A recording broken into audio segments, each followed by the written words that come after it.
Salut à tous et à toutes et bienvenue dans cette nouvelle vidéo. Donc, format un petit peu particularité aujourd'hui. Bravo Chris, ça commence bien.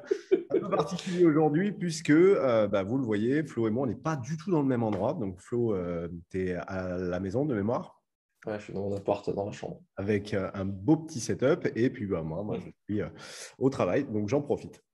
Avec un beau petit setup quand même, t'inquiète. Ouais, ça va, je suis bien. On va aborder un petit truc sympa aujourd'hui qui est en gros tout ce que l'on déteste dans notre métier d'enseignant de golf. Donc Et oui, parce qu'il y a des trucs qu'on déteste. voilà, mais il y a quand même un million de choses qu'on aime et il y a forcément quelques petits points qui peuvent légèrement nous agacer. Ouais. Et qui peuvent, on va dire, être un petit peu contre-productifs quelquefois. Et l'idée, en fait, c'est de vous en faire part parce que peut-être que vous, de chez vous, lors de vos prochains cours, ça pourra vous aider ou tout simplement nous aider. C'est surtout ça, je crois. Voilà. Donc, on n'est pas là pour pas dire des choses, du mal. Encore une fois, maintenant, ça fait longtemps qu'on le voit, donc on est habitué, mais ça nous fait toujours sourire quand ça arrive. Non, c'est aussi pour parler de notre métier, Chris, je crois. On fait jamais ça, en fait, hein. Généralement, le métier de prof de golf, on voit un élève, on discute avec lui de la technique, etc. Et parfois, quand on a un petit peu de temps, on prend le temps pour discuter de la vie, etc. avec lui. Mais là, on va parler vraiment de notre métier d'enseignant, de nous, comme on le ressent dans notre fort intérieur. Donc voilà, en étant le plus honnête possible avec ce qu'on va vous dire, tout simplement. Donc voilà. Il faudra nous dire si vous aimez en commentaire. Yes, I. Let's Allez, go. vas-y, tu ouvres le bal. De toute façon, c'est J'ouvre toi le qui bal. Donc, Chris, je ne sais pas si tu es d'accord avec moi, mais déjà, il y a le truc principal que moi je déteste. On a discuté un petit peu avant, il me semble que pour toi c'est pareil. C'est lorsqu'on rate un cours de golf. Donc, ça peut paraître bête, mais de temps en temps, effectivement, même si c'est notre métier, on n'est pas satisfait d'un cours de golf. Parfois, ça se passe pour X raisons, parfois ça se passe bien selon nous, et on voit l'élève qui reste quand même un peu frustré, même si ce qu'on a pu observer était bien. Donc ça peut être un peu frustrant. Parfois, on n'a pas trouvé la solution dans le temps qui était imparti, par exemple l'heure de cours, ou en tout cas, on a trouvé la solution, mais on n'a pas réussi à emmener la bonne manière pour donner confiance à l'élève en partant. Et je crois que c'est surtout ça qui est le plus énervant dans notre métier, c'est de sentir que l'élève n'est pas complètement satisfait de la prestation qu'on a pu essayer de rendre. Alors heureusement, c'est plutôt rare pour nous, si je ne dis pas de bêtises, Chris, pour toi aussi, mais es. ça arrive et ça arrive à tout le monde, il me semble. Ça arrive, ça arrive. Alors là où c'est Ouais. effectivement important de bien comprendre ça, c'est pas forcément une erreur de diagnostic. Quelquefois, ça peut l'être, mais c'est tout de suite corrigé derrière. C'est pas une erreur de Mm. diagnostic. En fait, le problème, c'est qu'il y a un élément à chaque fois externe qui vient se mettre entre nous deux. Il y a ce qu'on souhaite, donc à savoir une belle trajectoire, avec une belle balle, un beau petit résultat. Et puis de l'autre, il y a le mouvement. Et puis entre les deux, il y a le contact. Et quelquefois, c'est le contact qui vient tout foirer. C'est et ça. et c'est là où c'est complexe parce que du coup, on peut avoir un excellent swing de golf, un mauvais contact, donc une mauvaise balle. De l'autre côté, tu Mm. peux avoir un très mauvais swing de golf, un bon contact et une moche balle aussi. Donc, c'est là où c'est Ouais, compliqué d'arriver à exactement. dissocier les deux, en fait, pour l'élève. Donc, c'est assez frustrant, quelquefois, d'arriver. Moi, ça m'est déjà arrivé d'être tellement frustré. J'ai rappelé la personne, j'ai dit, écoute, sincèrement, je dis cette fois-ci, c'est pas grave, le cours n'a pas eu lieu, tu ne payes pas et tu reviens me voir plus tard, on va retrouver une solution. Pendant ce temps-là, je vais chercher autre chose et puis moi, on va quand même trouver une solution. Donc la fois d'après où ça m'était arrivé, l'élève est reparti de toute façon très content. Je crois que c'est surtout ça qui est important par rapport au fait de qu'est-ce qui est un bon cours de golf si on doit répondre à cette question, un mauvais cours de golf. À partir du moment où le pro met toute son énergie, son cœur à essayer de faire en sorte que l'élève reparte avec quelque chose qui le rend satisfait, que ce soit avec une meilleure frappe de balle ou plus de confiance ou un plan de jeu ou des certitudes, entre guillemets, ou voilà. Euh, Ça, c'est le plus important. Après, de temps en temps, malgré le fait que le pro essaye de mettre tout ce qui est possible, tout ce qui est en œuvre par rapport à ses connaissances, etc., ça peut ne pas nécessairement suffire. Parfois, il y a des pros et des élèves, ça ne matche pas forcément. Donc voilà, mais déjà, un bon cours de golf, pour moi, c'est un cours de golf où le pro a tout donné de sa personne. Et un très bon cours de golf, c'est lorsqu'il a tout donné et que ça a fonctionné en prime, quoi. Mais voilà. Ça, je suis d'accord. Je valide. Et vous validez? Ouais, vous validez? Dans mon cas, en fait, c'est super chiant parce que dans mon setup, j'ai l'ordi. Toi, je sais que c'est ton ordi qui te filme. Mhm. Voilà, donc je fais juste abaisser le regard un peu. Mais moi, mon ordi, il est 45 centimètres en dessous de la GoPro. Résultat, en fait, j'ai l'impression d'être comme ça avec ma casquette depuis le début, ce qui est certainement le cas. Donc, excusez-moi, je ferai un meilleur setup la prochaine fois avec un ordi un peu plus haut, ça paraîtra un peu plus naturel.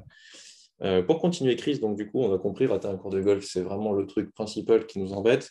Ensuite, moi, il y a une notion aussi, on en a aussi discuté juste avant, vous imaginez bien, pour ne pas faire non plus une vidéo trop à la one again, on essaie d'être un minimum cadré. Quelque chose qui me dérange fortement, c'est le fait d'avoir souvent des élèves qui, malheureusement, et c'est tout à fait humain, veulent progresser plus rapidement qu'ils ne le peuvent réellement, euh, ou engranger une quantité d'informations plus importante qu'ils ne le peuvent aussi. Et bien souvent, dans les cours de golf, il y a des élèves qui sont très friands de questions, en fait, hein, c'est normal, hein, ils viennent payer pendant une heure, ils ont envie de savoir d'avoir des réponses à toutes les questions qui se posent depuis parfois des mois s'ils ne sont pas venus depuis longtemps prendre un cours de golf. Et donc, du coup, de ne pas pouvoir réellement leur répondre à toutes leurs questions, euh, on va dire, dans un laps de temps imparti, qui est un cours de golf en physique, ça peut être un peu frustrant. Je ne sais pas comment toi tu le vis. Bah, c'est d'ailleurs pour ça qu'on on en est là aujourd'hui à faire des vidéos en fait, sur C'est Internet. vrai. Parce que en fait, là, le premier constat que l'on avait eu, c'est si tu veux vraiment prendre le temps, et ça rejoint un des points que je déteste réellement, en fait, c'est clairement les cours de 30 minutes. Pour moi, Ouais, c'est, euh, ça c'est pire que tout ça.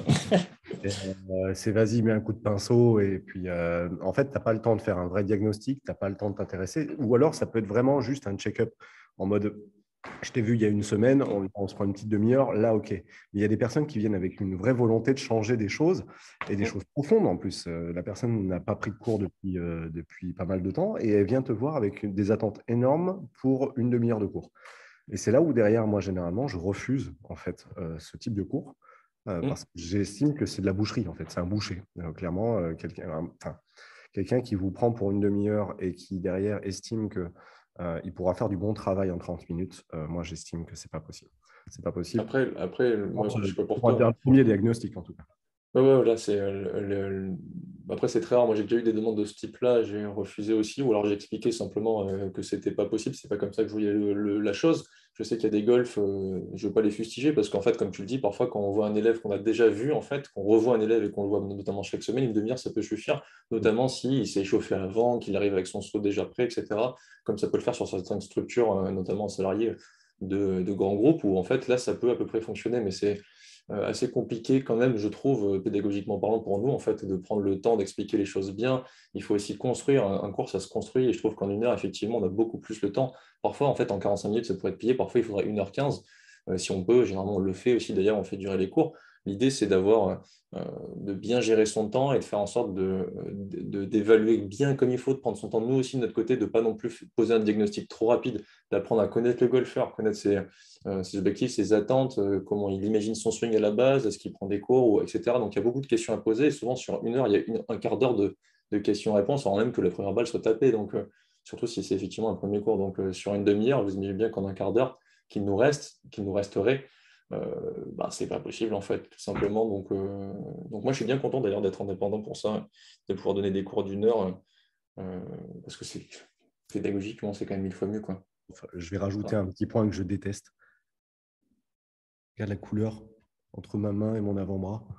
Un nouveau truc que je déteste. C'est Regarde-moi quoi ça. ça? J'ai les mains blanches, enfin non, les bras blancs, c'est le pull. C'est une blague. Et oui, Mais c'est Romain, un truc de fou, j'ai jamais vu ça. Normalement, les golfeurs ont toujours la main blanche, toi, t'as les mains rouges. tu l'as vu celui-là, là, une fois, je me souviens, c'était dans le tram à Bordeaux. Ouais. Il y a un gars qui a une main blanche et une main mate. Je lui dis, toi, t'es Mm. golfeur et t'es gaucher. Il me regarde, il fait, J'avais bugué. Et c'était vrai en plus. Donc, bref, Ça, voilà. on peut le rajouter, alors t'es d'accord, ça. Voilà, Il y a je le déteste le bronzage du golfeur. bronzage. Voilà. Ouais, vous Je verrez, suis tout à fait d'accord avec toi. non, non, non, mais après, au-delà de ça, enfin, pour en revenir un petit peu à ce truc qui est de faire des diagnostics à l'arrache, j'aime bien vraiment pouvoir dire à un moment donné, lors de la première séance, moi, ce que je fais maintenant, c'est que j'envoie même un questionnaire en amont, avant les cours, Mm. avec les attentes précises de l'élève, savoir s'il a eu des problèmes physiques, si derrière il a pris des cours récemment, s'il prend du plaisir sur le parcours, comment il voit les choses, en fait. Mm. Avec une batterie de questions qui peut paraître un peu longue, mais c'est pour gagner du temps en fait sur le premier cours. Parce que le premier cours, en fait, je vais le marteler de questions, au-delà même de prendre quelquefois prendre des mesures, regarder un petit peu la taille des segments. Enfin, c'est tout un tas de petites choses qu'on va mettre en place dans le diagnostic. Et c'est pour ça que finalement, maintenant, les premiers trucs, c'est un check-up. OK, bon, on prend le temps, on fait au moins 1 heure, voire 2 heures. Parce que l'idée, c'est de dire, on prend le temps, on fait un petit tour. Et une fois qu'on a fait ça, oui, là, peut-être qu'on peut intégrer à ce moment-là des séances de demi-heure en mode pour voir des petits points mis bout à bout. Mais... Et encore, comme je disais, les distances d'une demi-heure, si elles sont, comme on disait, si elles sont rapprochées, ça va. Si elles sont trop éloignées, il y a encore un temps de discussion lorsqu'on revoit un élève après 3 semaines, un mois, pour savoir si dans le laps de temps imparti, est-ce qu'il avait véritablement fait ce qu'on lui avait demandé, etc. etc. quoi. Donc, il faut un retour aussi des résultats. Donc bon, bref, pour faire le tour, clairement, je suis d'accord avec toi, une demi-heure de cours, ce n'est pas le genre de truc qu'on préfère dans notre métier. Heureusement, du coup, nous, on a de la chance, on ne le fait plus. Mais parfois, il y a encore des gens qui sont habitués à nous le demander. Pour avancer un petit peu, pour rebondir aussi sur ce que tu as dit par rapport à tes mains, c'était très drôle. Je ne sais pas si tu es d'accord avec moi, mais la météo, c'est terrible. Donc là, les beaux jours arrivent. Mais purée, en plein hiver, moi qui ai déjà été prof en Bretagne, alors je ne crache pas sur la Bretagne, bien au contraire, j'adore la plus belle région de France, si vous voulez. Selon moi, quasiment là, de tous les endroits que je connais en France, j'adore les Bretons en plus. Mais en plein hiver, quand il fait 2 degrés avec 80 km/h de vent et de la pluie comme ça, en vrai, parcours accompagné, non seulement il faut nettoyer ses vêtements tous les soirs, donc ça c'est un peu galère en termes d'orga parce que quand on prend 3 ou 4 couches et qu'on doit les nettoyer tous les soirs, c'est chiant. Et puis surtout parfois on est complètement gelé sur place à regarder les gens taper, et nous vu qu'on tape pas, on est là, on tressaute, on n'essaye pas de montrer qu'on n'a pas froid. Mais franchement, moi, je ne garde pas nécessairement de super bons souvenirs de cours en plein milieu de l'hiver. Voilà, je ne sais pas pour toi. Mais... Le pire le soir, c'est que tu es lessivé parce qu'en plus, même pas parce que tu as travaillé énormément. Oui, ça, c'est déjà crevant, mais c'est parce que tu as lutté contre le froid. Et là, en ce moment, nous, en ce moment, non, il commence à faire beau. On avait des parkas, tu sais, celles qui descendent jusqu'en bas au niveau des genoux, là, les trucs de stade de ski, quoi. J'avais ça, les sous-couches, les machins, t'es comme ça, t'es... Oh. Et après, au moment où tu dois montrer le swing, tu fais comment? Alors, ceci est le swing pingouin. Il faut swinger solide de toute façon, donc ça passe. Ça passe. Et ouais, donc c'est assez marrant de faire les choses un petit peu dans ce sens-là. Effectivement, les conditions météo, ça, c'est drastique. Puis pour peu que tu aies, tu vois, le practice qui n'est pas dans le bon sens du vent, et bien comme ça, alors en face et tout, t'es trempé, t'as l'élève, il a des coulissements, comme c'est pas permis, t'es dégoûté pour lui, quoi. Puis même toi, c'est pas agréable, quoi. Enfin... le sens du practice où j'étais en Bretagne était orienté nord-ouest. Et bien souvent, en fait, le vent vient de nord-ouest. Donc très souvent, la partie abritée était complètement sous la flotte. D'ailleurs, la première fois où j'y suis passé sur ce golf pour découvrir la structure où j'allais travailler, je me souviens, c'était vraiment temps typiquement breton avec de la drache, là, comme ça. Alors, c'était pas un crachin, du coup, là, c'était vraiment de la pluie. Et j'arrive au practice, je me dis, mais en fait, je peux pas taper. Il y a une flaque d'eau partout. C'était particulièrement extrême. Et puis à Margot, où on tourne souvent les vidéos avec Chris, souvent, le vent vient un petit peu de la gauche et un petit peu de face. Donc, c'est pareil, il y a uniquement un tapis tout au fond à gauche. Je ne sais pas si tu le vois, celui-là, dans l'angle. On a un bout de tapis qui est à peu près sec et tout le reste est trempé aussi. Donc, ça, c'est assez terrible. Je suis d'accord. On continue? Ouais. Allez, feu. Donc là, vite fait, de ce que j'ai noté avec Chris juste avant.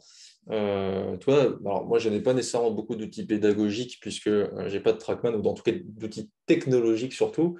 Et toi, il me semble que de temps en temps, il t'arrive des choses, des mésaventures avec ces outils. Peux-tu nous raconter? C'est comme tout, à un moment donné, tu as une personne qui tu sais que tu as les outils. Donc la personne, elle prend rendez-vous pour ça. Elle arrive sur place, tu as tout préparé. Pourquoi elle ne se lance pas? Loading. Tu commences à avoir la petite goutte de sueur qui commence à monter. Pourquoi? Je ne sais pas. Et là, tu es là, tu es un peu comme un con, donc tu t'excuses, hein, puis tu fais quand même un bon cours de golf, même sans ça. Mais ça peut arriver, voilà, ça c'est typiquement le genre de truc. Là, ça m'est arrivé cet hiver, donc iPad, je ne fais pas de placement de produit, mais iPad Pro, le truc qui est censé être robuste, qui marche bien, avec la belle protection qui va bien. Bah ouais, mais il fait -2 l'hiver, si tu veux, donc la batterie, elle tient 10 secondes en fait. C'est ça, exactement. J'ai eu la même. Il restait 45% de batterie. Qu'est-ce que tu... Ouais, Pourquoi tu es en train de filmer, tu fais ah bah non, regarde pas parce que bah, y a pas. Puis là, tu as tout fait un gros reset, tu es comme un dingue. Oh non. Les boules, quoi. C'est marrant que tu dis ça parce que du coup, ça me rassure parce qu'on n'en a jamais parlé. Mais moi, c'est la même chose. L'iPad, l'hiver, il galère grave. Tu le recharges la veille et tout, il est à 100%, tu pars, il est à 45, tu fais c'est bizarre. Après, il remonte à 70, après, il repart à 2. Tu fais mais qu'est-ce que c'est ce bordel? Donc, Comme un dingue. Et du coup, donc, là, bon. tu le prends, tu arrives, tu dis, bon, attends, comment je le tiens au chaud? Tu le prends, tu le mets tu le mets en polo pour le... C'est n'importe quoi. Donc, Ouais. outil technologique qui se barre en cacahuète, ça évidemment, c'est toujours frustrant pour un prof de golf parce que c'est frustrant en fait. C'est aussi simple que ça crée une espèce de petite gêne Et avec pas, l'élève, ce qui est plutôt logique, hein. et pas que en tant que prof de golf, aussi en tant que vidéaste, hein, quand tu veux faire des vidéos YouTube et que derrière le matériel, il ne suit pas, tu as envie de te plomber, tu t'en peux plus. Tu deviens Ça fou. arrive de moins en moins. Ça arrive de moins en moins. Mais alors, les rushs, quand ça passe, tu deviens barjot. Ah oui, c'est clair. Quand tu te rends compte que les rushs, t'as pas le son alors que tu étais trop content de la prise, tu fais bon, bah d'accord, une demi-journée de perdu, allez. On recommence. Ah, bah, et puis t'es venu de Paris. Ah, d'accord. Ah, bon, bah attends, tu vas Donc là, reprendre. c'est Hein, donc là, c'est ce qu'on déteste de notre métier de prof de golf youtubeur. On va essayer de rajouter cette petite mention pour cette mention-là, quoi. Dernière chose, donc là, c'est vraiment le sujet, attention, le plus épineux, Chris. Donc, j'ai marqué les mauvais élèves, parce que oui, il arrive que de temps en temps des élèves soient de mauvais élèves. Alors, qu'est-ce qu'on entend par mauvais élèves? Ce n'est pas nécessairement des élèves qui n'arrivent pas à faire ce qu'on leur dit parce que c'est peut-être le pro qui est mauvais. Non, c'est plus par rapport à la perception qu'ils ont de ce que doit être un cours de golf ou du résultat qu'ils attendent quand ils viennent en cours, en fait. Dans le sens où de temps en temps, on met un protocole en place avec un apprentissage évidemment qui ne va pas se faire en claquant des doigts. Et bien souvent, alors parfois la première balle peut être nickel, mais parfois la première balle n'est pas bonne.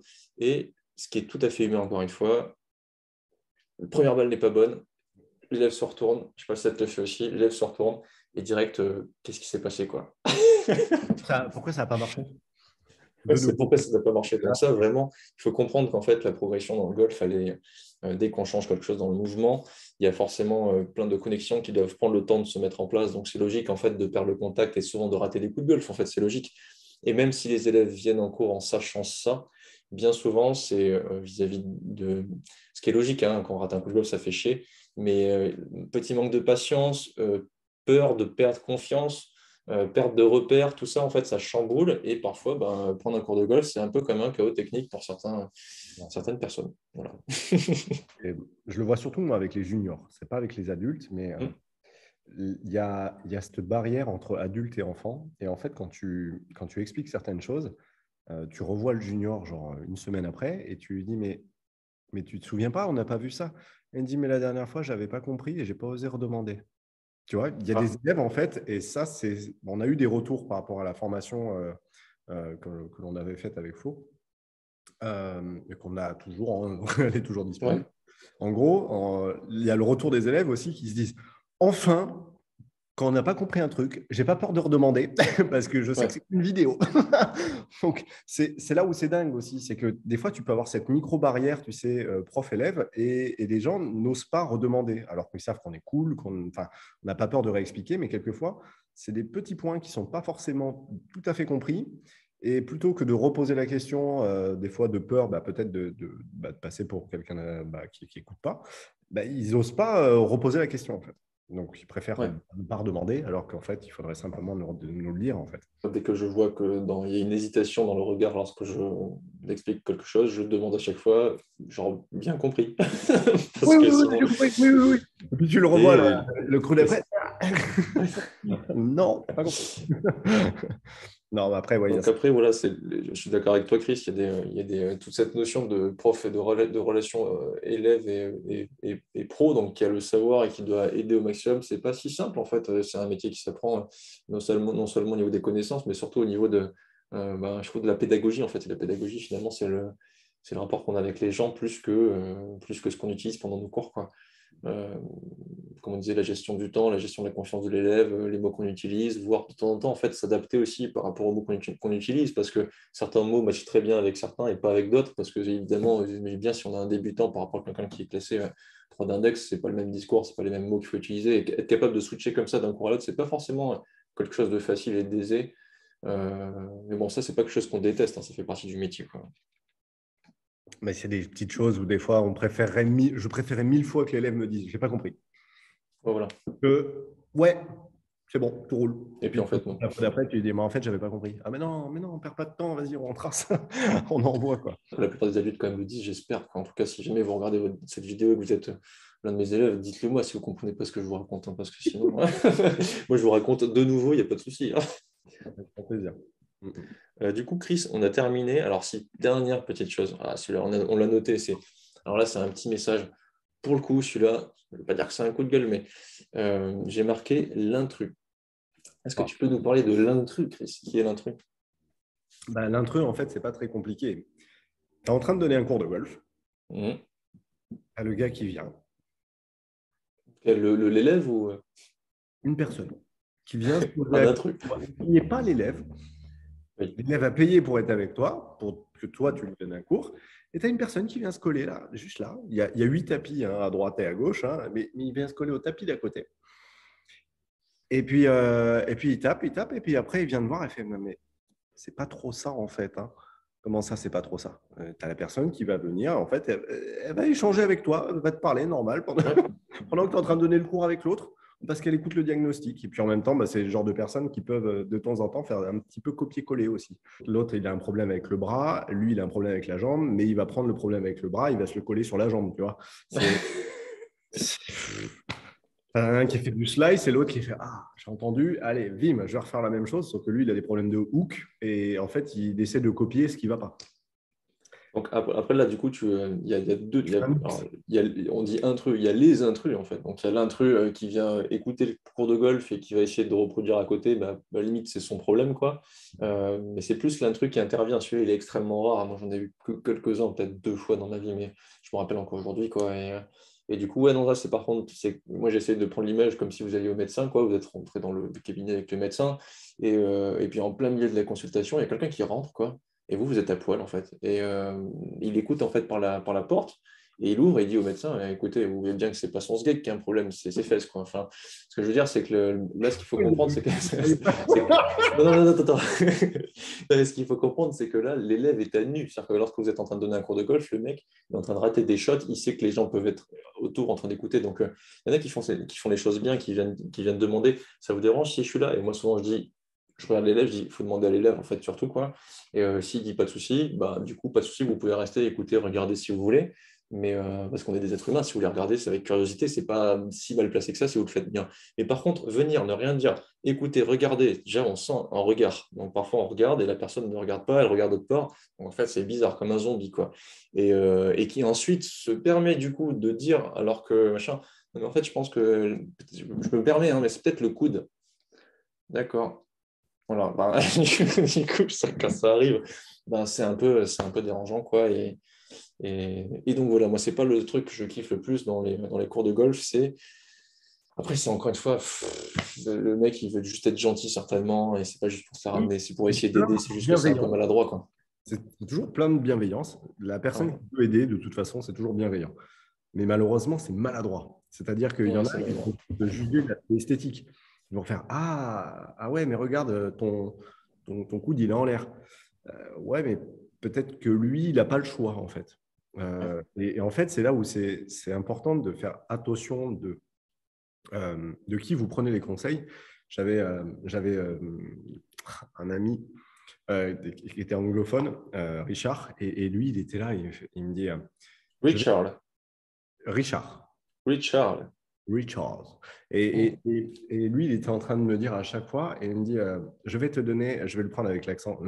J'ai des gens qui détestent quand je fais ça, mais je suis désolé, je le fais. Moi, je déteste. Je bouge mes oreilles. Chris, je vais te donner le meilleur tips que tu n'as jamais vu. Conseil de pro, conseil d'amis, conseil pourri, conseil de mari, conseil encore plus pourri. Et là, j'étais plié en 4 ça, mais c'est une réalité absolue. Le meilleur moyen d'une mauvaise soirée, c'est de donner des conseils à votre chérie. Faites surtout pas ça. Et même chose avec vos amis. N'oubliez pas, encore une fois, on ne sait pas comment ça se passe devant la balle. Une personne peut parfois être en train de bouillir à l'intérieur. Il suffit que vous soyez en train de lui faire un tout petit reproche. Ça peut faire passer comme un pic. Il suffit que la personne monte en l'air et puis tu peux gâcher une partie comme ça. C'est toujours bienveillant, mais éviter de donner des conseils aux autres. Moi, je pars du principe, quoi, même en tant que pro, je n'en donne pas lorsque je joue une partie amicale avec des gens que je ne connais pas. Et même si je leur dis que je suis pro, c'est-à-dire qu'un conseil au golf, on touche quand même à un swing de golf, c'est quand même directement ce que j'ai dit tout à l'heure, on est à poil, entre guillemets, quoi. C'est quelque chose, si quelqu'un vous le demande, vous pouvez, genre, qu'est-ce que tu penses de mon swing? Bah, là, évidemment, allez-y, quoi. Si quelqu'un ne vous le demande pas, c'est qu'il n'a pas nécessairement envie, et d'autant plus qu'en fait, la manière, les mots que vous utilisez vous ne sont pas les mots qu'il utilise lui, etc. Et ça, c'est vraiment un métier, quoi. Ça s'apprend. Donc après, il y a certainement plein d'amateurs qui donnent de très bons conseils et de pros qui donnent des mauvais conseils, hein. Mais bon, vous avez compris l'idée, quoi. Donner des astuces de jeu, pas des astuces techniques. C'est ça pour c'est pas mal. Voilà. Si on peut essayer de répondre. Nice! Quoi qu'il en soit, Chris, on aura compris donc, dans cette vidéo, il y a pas mal de choses qu'on déteste dans notre métier de prof de golf. Enfin, évidemment, on a fait ce petit titre putaclic pour que vous puissiez la regarder. Si vous êtes encore là, c'est que c'est très bien. C'est qu'on a réussi à faire un job comme il fallait, que c'était intéressant ce qu'on a pu dire avec Chris et ce dont quoi on a déblatéré. On espère que ça vous a plu. Comme d'hab, on like, on partage, on s'abonne. Et c'est surtout, après, on n'hésite pas à aller voir ce qu'on a mis à votre disposition, à savoir donc une formation où là, on prend le temps de pouvoir échanger avec vous.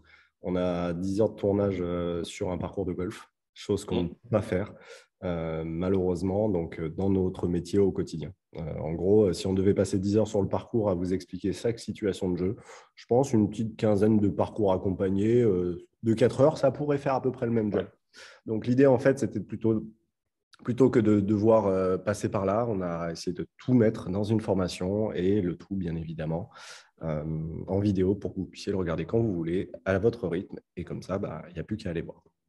Et comme ça nous permettra, nous, de notre côté, si jamais on vous voit, comme ça nous arrive de temps en temps, en cours, après que vous ayez vu nos vidéos, parler avec le même discours. Et là, on en revient à la pédagogie. Je ne sais pas pour toi, Chris, mais moi, j'ai pas mal d'élèves qui regardent nos vidéos et généralement, je trouve que c'est fluide du coup. Parce qu'ils captent déjà les trucs, etc. Et franchement, je ne veux pas nous lancer des fleurs, je le fais quand même un petit peu, mais je trouve que nos vidéos fonctionnent bien. Alors, évidemment, si des gens viennent en cours, c'est qu'ils nous kiffent. Donc là, il y en a peut-être certains qui n'y arrivent pas et on ne les voit pas, ceux-là. Mais ceux qui viennent en cours et qui écoutent nos vidéos, etc., je trouve que leur connaissance en termes de compréhension de la mécanique du swing est plutôt aboutie en relation avec leur index par rapport à quelqu'un qui viendrait me voir comme ça, qui n'a jamais pris de cours ou quoi. Donc, je suis content, on arrive à créer des golfeurs intelligents qui ont des connaissances grâce aux vidéos. Et moi, j'étais le premier sceptique avant de commencer YouTube par rapport à l'enseignement vis-à-vis de ça. Et finalement, je me rends compte que c'est très, très utile. Donc voilà, formation en ligne, n'hésitez pas à aller checker tout ça dans la description de cette vidéo. Et voilà. Un petit mot de la fin, Chris, ou pas? Ou c'est bon? Vive le golf! Vive le golf! Olé!